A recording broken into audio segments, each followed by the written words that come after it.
Previously on Disassembly. All right, so this is where we sit right now. Look, it's cams. It actually has an entire piece, but this rivet is the only one on these comedic gaskets that doesn't have a relief in the blade.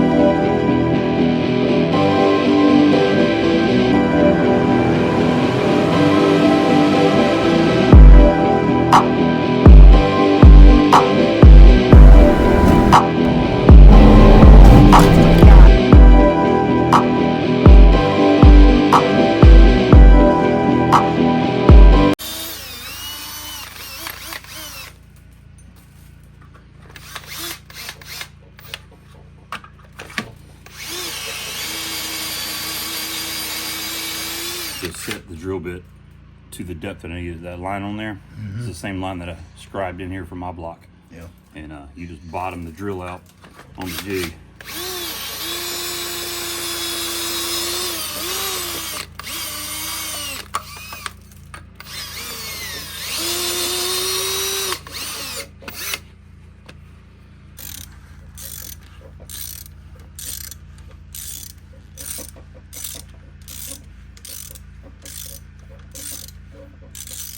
It's getting in and making way.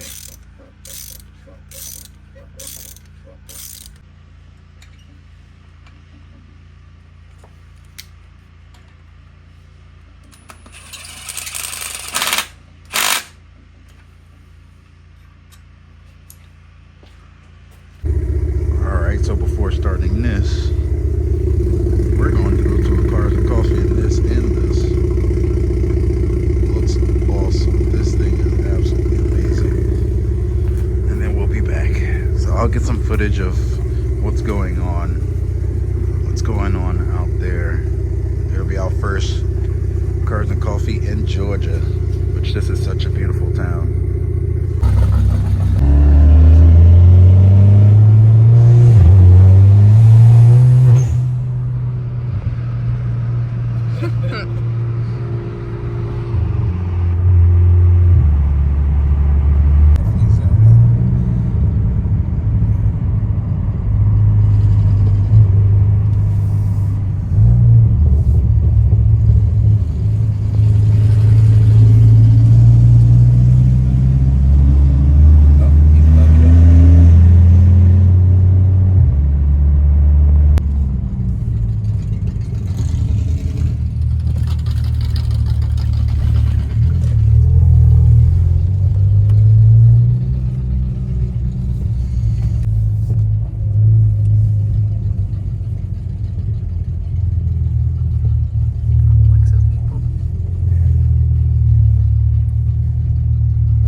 Line up here. Pretty nice turnout too. See that right there? Look at that. Look at that thing, man. I'm telling you, if that TCR comes out here, DCT time again. It's a really nice turnout.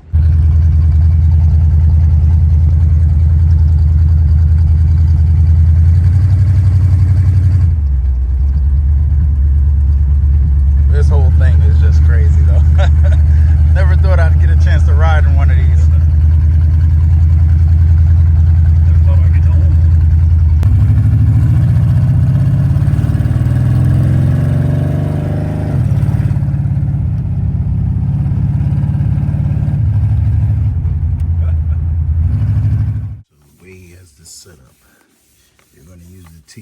to go down and see which one has it in.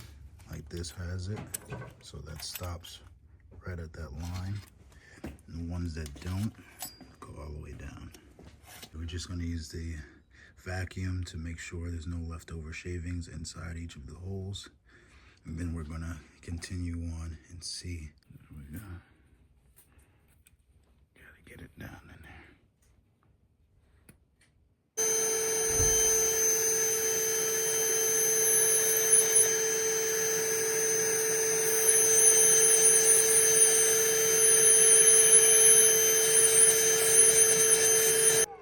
If anything is in there, you will mess this up. You just want to make sure you put the side with the slit, there we go, up so the tool can go inside. So now we're going to do this one. Start it by hand. Make sure it goes down nice and easy, and it's going down.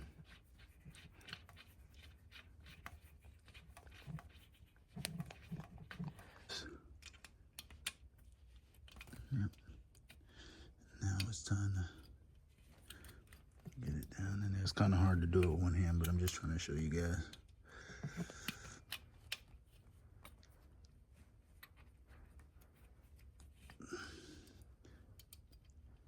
This is an awesome idea. All right, I'm just gonna finish this up. Yep. All right, to check your block, once you get these drilled, you're going to check your block to see if you've got any gaps in there that are greater than 1/1000th of an inch. So get a feeler gauge and get a 1.5 thousandths or 0.0015, right? It's like paper. And go around the block and check to see if that feeler gauge will go underneath there at any point. Any of these crucial points right here. If that feeler gauge won't go underneath there, and what I also do is take a little small flashlight and shine from the backside, and if you get light shining through there, check it to see if you've got the correct tolerances. But just check this block all the way across in multiple locations. Check it diagonally. Check it every 15, 20 different spots as you go back and forth. When you drill these holes, a little bit of that aluminum is going to raise up. Just from the drilling process, it's going to put a little burr around the edge. If you don't clean that burr off, you're going to lay this down there and that feeler gauge is going to go clean under it. So take a little deburring tool like this, right? They're cheap.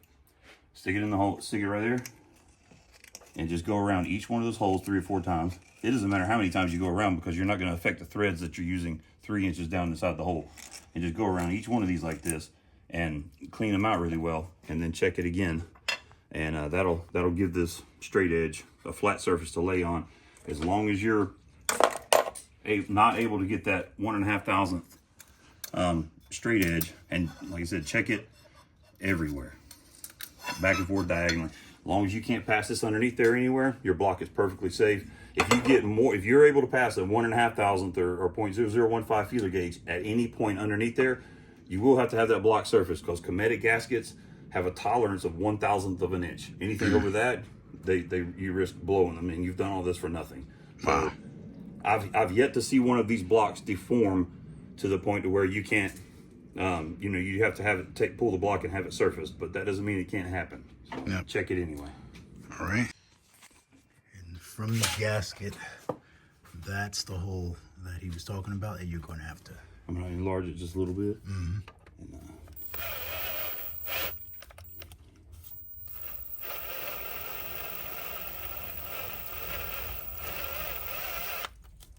that's just so on the gasket. Yep, I'll show you.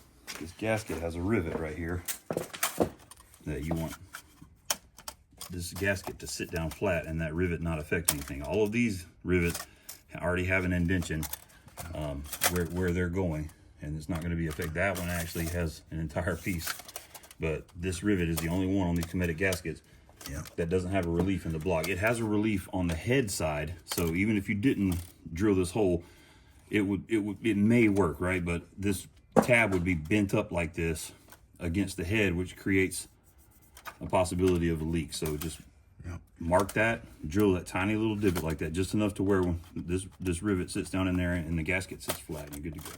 All right.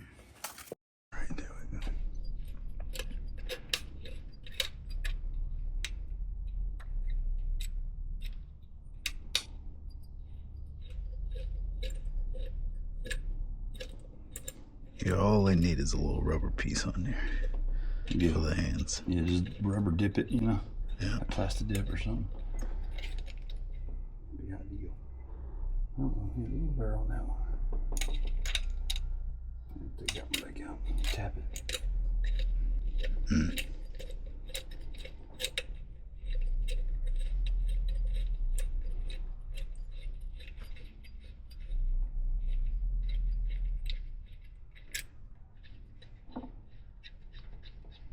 You said this one was good though? No, that one's got to come out too. Oh, okay. Made it about a 1/4 inch from the bottom. Damn. This one should be good. Get a little burr right there.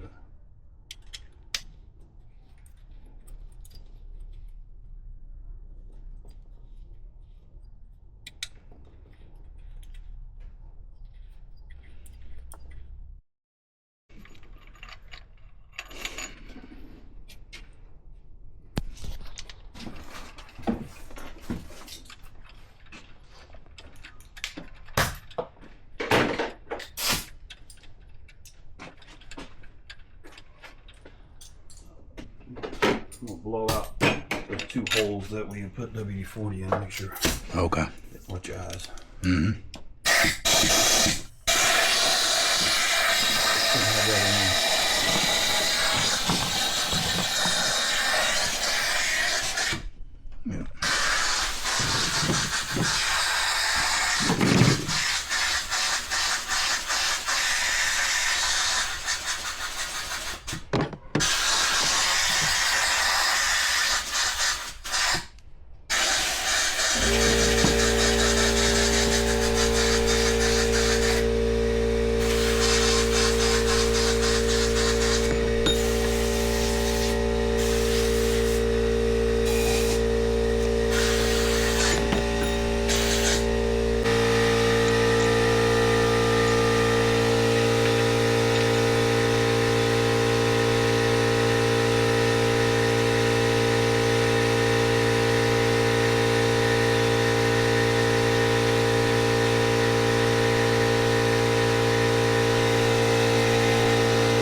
Baby hammer.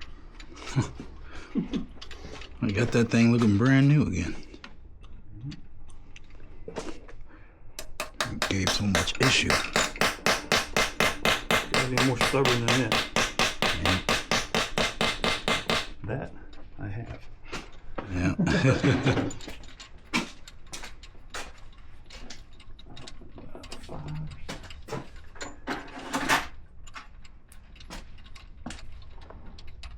Man, I'm good. Called that out.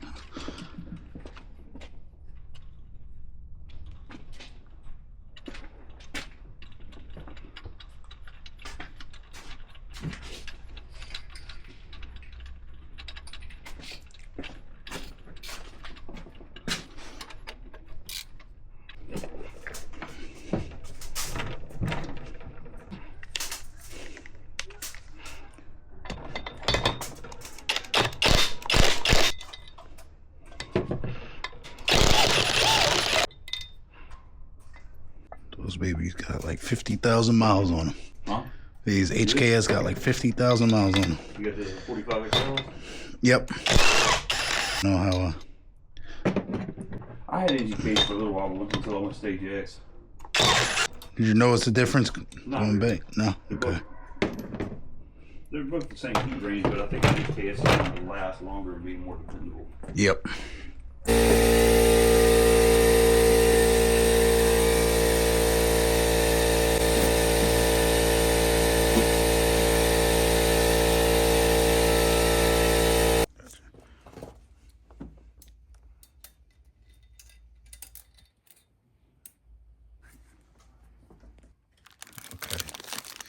Assembly lube is very needed, so it doesn't bind. Put some on the grid and put some on the base of the nut, so when it contacts the washer, it will spin. Okay. Pause. All right. So when it comes down to torquing these, it's 100 foot-pounds. For these, not the 8470s. Those are only 90, but if you get the 4B11 ones, they're 100 foot-pounds in 3 steps. Yeah, I can already tell the difference of that type of torque. Jeez.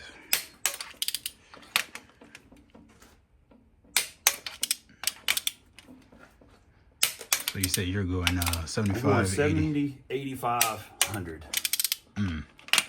If you go like 80, 90, 100, or like, 85, if you get closer increments, sometimes the torque wrench doesn't know, it can't tell the difference between like 5 and 10. It should if you've got a decent torque wrench, but if you're using a cheaper torque wrench, the difference in 5 foot-pounds, sometimes you'll set it 5 foot-pounds heavier and it'll automatically click. You won't get any turn out of it. So I like to get a little bit of a turn before it clicks. So I'm going to do 70, 85, 100. Okay.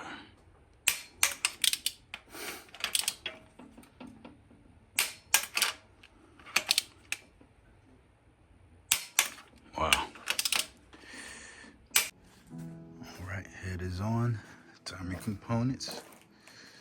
He's gonna throw some silicone around there, and then let that sit for how long? You said 20 minutes or so. 20 minutes to 30. Let it get tacky to where when it compresses, it doesn't just all squeeze out. You want some of it to stay in between. All right. Now we're just gonna put these beauties into this thing right here. So look at how good these look. Oh, in power, baby. All right, now before doing the rest of the head and stuff like that, he's gonna tackle the clutch. So before, you guys heard me say that we were changing the clutch, we're not doing the flywheel. This is the RTS twin, there we go, twin disc clutch. This was 650 bucks with shipping from the UK. I believe it was another 100 bucks on top of that. And they do DHL once they get it out. It took about, I'd say altogether 11 days to get to me from order to house.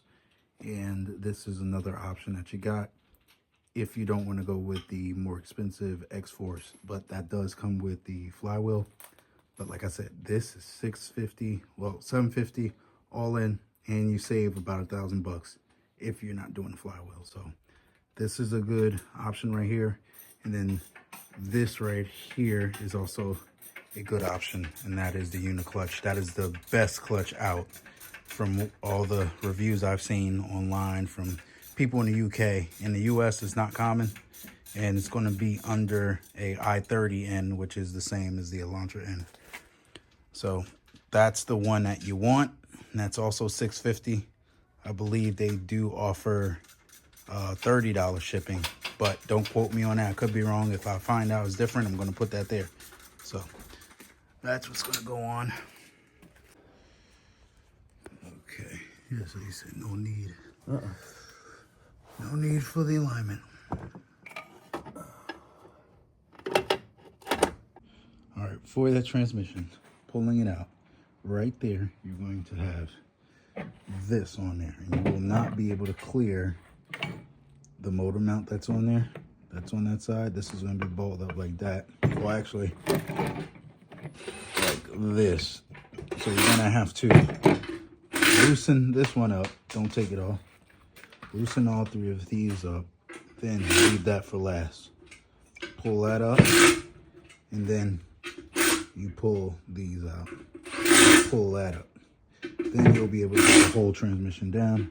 And then get that open. Set there safe. And then you're good right there. And like I said, no alignment tool needed. Goes no alignment tool because the clutch centers itself inside the flywheel. So no need for an alignment tool. Yeah. All right, so putting it back, these are alignment tools for this. And 1, 2, 3, 4, 5, 6, 7, 8, 9. That's what you're looking at. Oh no, it's a few more than that. A few more than that.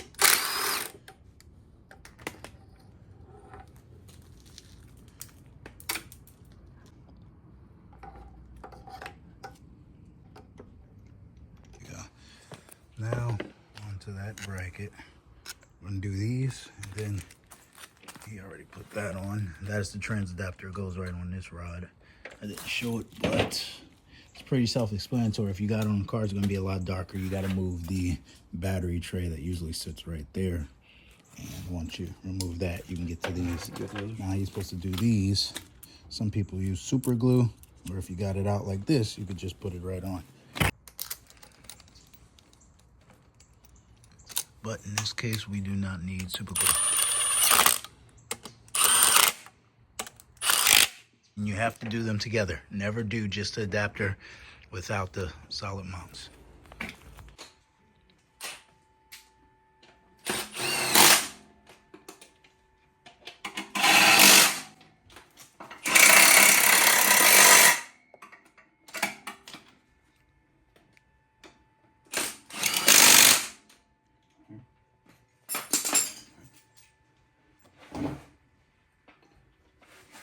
Altogether, how long of a job do you think this is? 3 days later. Yeah. I would say, I think the first time it took me 3 days taking my time and, learning everything. Now we started on this, yesterday morning? Yep. Disassembled all day yesterday, drilled the block, and then started reassembly today.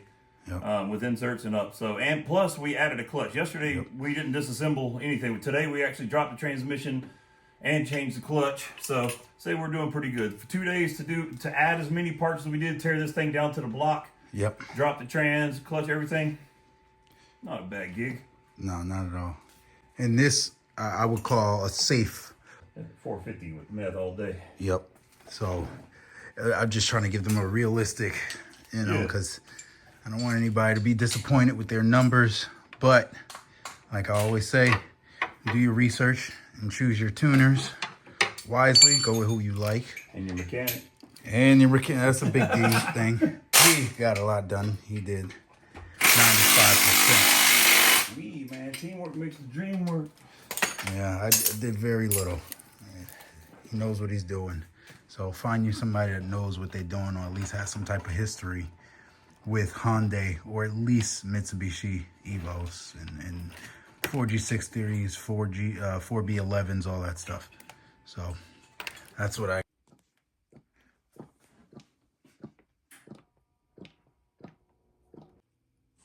All right, and here it is in completion. Done.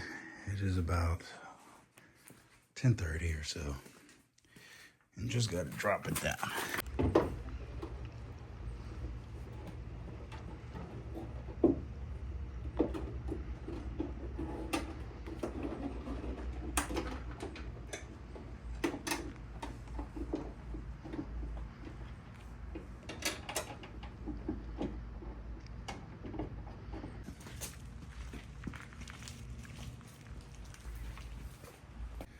All right, so we got the RTS stage 2 paddle clutch in there.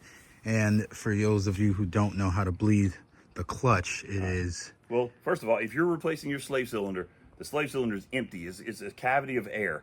So when you disconnect that hose and put the new slave cylinder in, you can reconnect the hose. You have to bleed your line, the line going up to the pedal and to the reservoir, right? But all the air is trapped in the slave cylinder. The bleeder valve is, if you can look right here, this is your slave cylinder right here. You see that? Where I'm tapping? Yep. And then this is the line where it connects, and where this clip is in this little white section is where you're going to bleed it at. So if this is full of air, you're only bleeding from here all the way up to the reservoir through the pedal. So to get all the air out of that slave cylinder, you've got to bleed it as best you can and then take it for a ride. Once you have a firm clutch that's working, you got to take it for a ride, and all those vibrations and bumps is going to send that air from the slave cylinder all the way back up, because air bubbles travel up. And then take it for a ride and get all that air up in the line, and then bleed them again. That way, now your slave cylinder is full of hydraulic or brake fluid, and all the air is trapped in the line. You got to bleed it until you get all that out. To bleed the clutch, there's this little clip right here. You're going to push this clip while you pull out on this, and it will click like that. It'll give you about a 5 millimeter gap right there. Ah, yep. I Right? see it. And that opens up. Right now I have a hose, this little rubber hose. I have it connected to the little bleeder nipple right there and going under the car, because the last thing you want to do is have somebody pump that clutch and it will spray like a fountain of youth straight up to your face and all over your engine. So this hose is connected and running down, and I've got cardboard and paper towels underneath to catch it. Now you're going to pump that pedal and pump it until you use up about half of your brake reservoir up here, or until you hear all the air come out of the line and then stop flowing. And then at that point, you hold the clutch pedal to the floor, have someone hold the clutch pedal to the floor, and then you just push this hose in until it clicks again, and then pump the clutch back up until you've got a firm pedal, and that's it. All right, so we're going to do that now. Oh, yeah. All right, so I'm going to show you what I mean by hand up, down. Oh yeah, we're getting pressure. Pull the air again. Yep.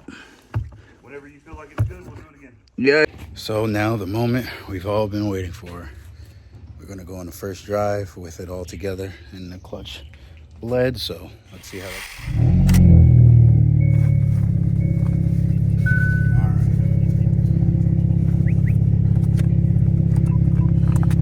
All right, so if you see now, the throws are so much shorter. That's second, that's third, that's fourth. Before it used to be up here, and now it's like not even getting there. So got to get used to that short shifter. That's going to be really interesting. Try not to. And the grab point is very low, very different. It's complete opposite of how the stock clutch is. I actually love it. Let me see, will it roll on its own? Yep. That's no gas. Yep, no gas. Oh, that's second. Oh man, there's gonna be some faster shifts than this.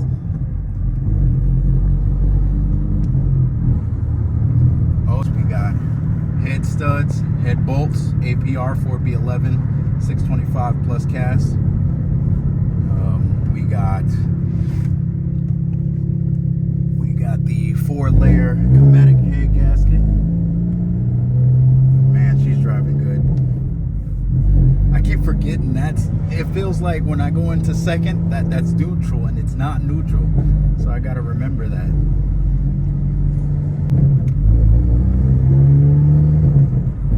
I can't go crazy. I can't do anything like that because we're still breaking this clutch in a lot. So it's going to be a bit before we get any heavy acceleration and see how this turbo is. So we have the HT400 in here, and this is considered stage 2. It's a RTS paddle clutch, good for a good amount of horsepower, and we're just going to have fun breaking it in all the way down here in Georgia.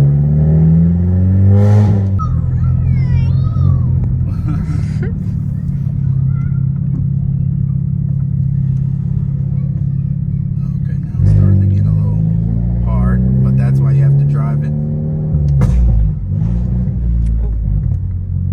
Yep. It does not like second right now.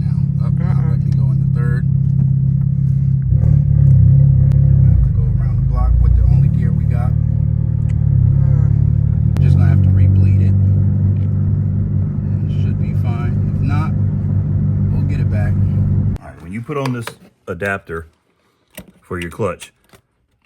Let me get this pin out and I'll show you. Let me,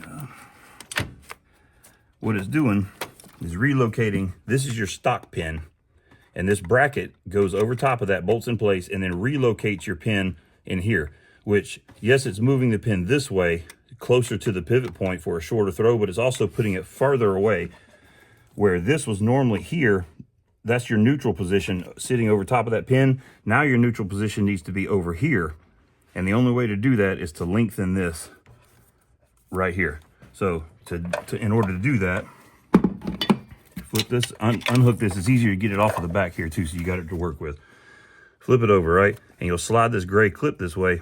And these two little center pins right here are what's locking it. Just push those to the other side and you'll see this part pops up, right? And then this slides back and forth. Get it where you need it and then clip that again. Now it's tough. That clip sometimes doesn't want to go back in there all the way, but fight it. And what I did, Just like with the shifter in cabin, you got to pull up with all your might. yeah, it's been where it's been for so long, it don't want to move. So just get that seated down in there, and then once that gray piece, spring-loaded piece, pops back over it, you're good to go. Get it back in here in the back. There's a little groove that this sits in the back. The black piece of plastic has a groove in it, right about where my thumb's at. If you can see that right there. Get that seated down in that rest. So you can see what I'm doing. There we go. Let me go back and show you that. Yeah. Lift that up. It's way back. Yep. It's Right there. There's a little groove in that black collet right there. Right there, yeah. Slides down over that. And then just put this back and secure it with the pin. And you're good to go now. Because without this, you're not going to have first, Yep. reverse, or second. Yep, and you guys seen what happened on the drive, so you just have to adjust them. So for those people who have had issues with that not working, adjust it, because I've only seen people say it won't work with some cars, it works with some others. You just have to adjust it. He figured that out. All right, so here's one thing about this clutch. You have to bleed it properly. We had to bleed it a few times just to get the pressure of the clutch proper, but look, this RTS, I'm not even lying to you when I say it is better than stock by a good amount. So you get a little bit more feel. You can feel where it engages, and the stock clutch engage point is up high. So it's a little harder for people because they're taking their foot off low, thinking that it's in the middle or it's low, and you never really roll, right? Until you hit the last point, but it's such a small gap. That's why it's hard for some people to get this. This clutch makes it where it's all the way at the bottom. Like when I say it's the bottom, the minute you let your foot off the clutch, you're already rolling. So I think this is a excellent upgrade. And mind you, this is supposed to be like the stage 2 clutch, which is supposed to be pretty, you know, in some cars the stage 2 is much harder. This is perfect paired with the adapter. So we got the adapter correct. The linkage, like he said, just need to be turned. But man, this feels great. This is like, it feels like a whole nother car. And the speed of the turbo too. This HT400 is, I'm not trying to get in the boost because we got a braking period to do here. So, you know, it's just a big difference. Like it puts it on a lot sooner. So, but I'm going to get some closing out thoughts from TinMan up there. And man, I just got to thank him for the kindness that him and his wife has showed us coming down here and getting all this done with him. They are still extremely kind people in the world, and just because we're different, because he's lap 3 and I'm in 75, doesn't mean that we should be at odds. And you know, that's where it came from, not wanting to be in such a serious rivalry with tuners, and we're the same brand. Like I don't want to be like the VQ where Sonic and race boxes are arguing with each other and who's got the fastest and stuff like that. I see what these people say in the comments and stuff. It's pretty wild. We have the same car. the same type of car, same brand. Most people don't like us for owning this brand, and I mean, it's amazing. Let's keep building the haters together. So it doesn't matter who you choose who you want to go with when it comes to tuning, and also when it comes to car. But if we have the same car, we're in this family, so we're all family, correct? Yeah. So for now, that's it, and we're going to end it at this note that the car is running good. As you can see, the thermostat is keeping it around this 170 to 180-ish number. It's no longer going up to like 203 with the stock one, and actually he was telling me the stock replacement now is going to be this Mishimoto one. So that one is so good that they're using it as a replacement from the dealership. So again, guys, we're going to close it off right here and get TinMan's final thoughts.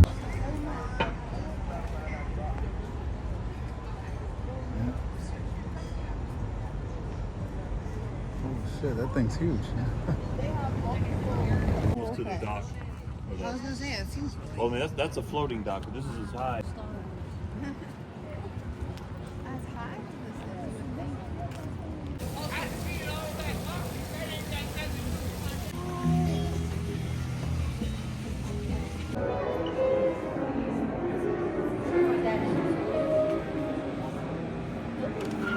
Yeah, they don't have any lights inside. Everything else is lit. And this is one of their newest exhibits here. I mean, it is. I mean, yeah, it's insane. I just can only imagine how much does that happen. Yeah, that's 2,900.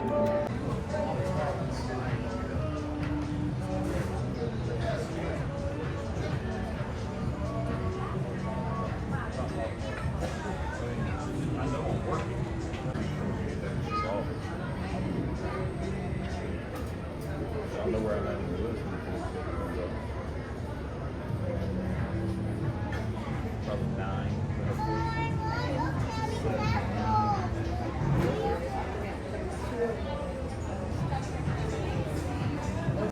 When they're wet and all, they're slick. Look how steep this is. You know what? The camera doesn't even do it justice of how steep this is. No. This is insane. Yeah, you're done. You said they call this the stairs of death? Yeah. They're huge steps, though. They're Oh, they're no. like 12-inch steps down, but they're only like 8 inches wide. Yeah. Yeah, my whole foot. Yeah. Jeez. I was sitting there like, we got to get ready just in case. Like climbing the Mayan ruins. Right? Look, this was for these. They have a lot of places Last time we here. came by here, you could look in. They had like the big,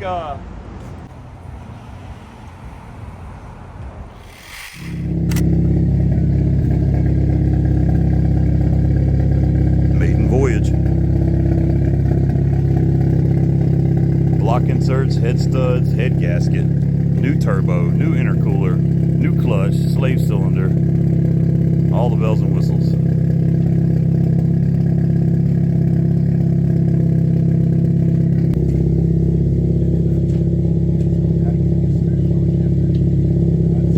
Don't blow it up.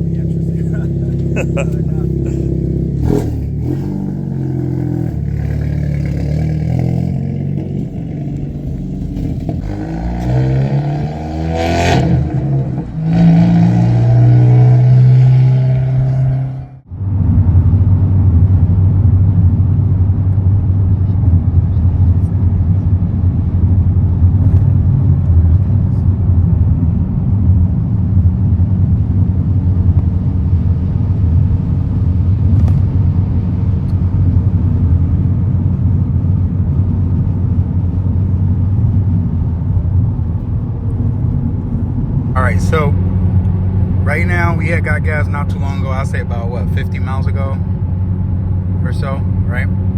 Right now we are at around 32 miles per gallon. And don't mind the check engine light, that's because we have the 160 thermostat in, and it's pretty cold. Well, it's not super cold, but it's chilly. And the thermostat is a 160, so sometimes if it drops down below 160, which sometimes it does hit 159, but it goes right back up, it will trigger the check engine light, and we got it for what did it say, coolant system error or something like that. So it thinks that something's wrong, and we get this check engine light if you don't in fact reach operating temperature after a certain airflow. So that's what we're doing now. Note to self,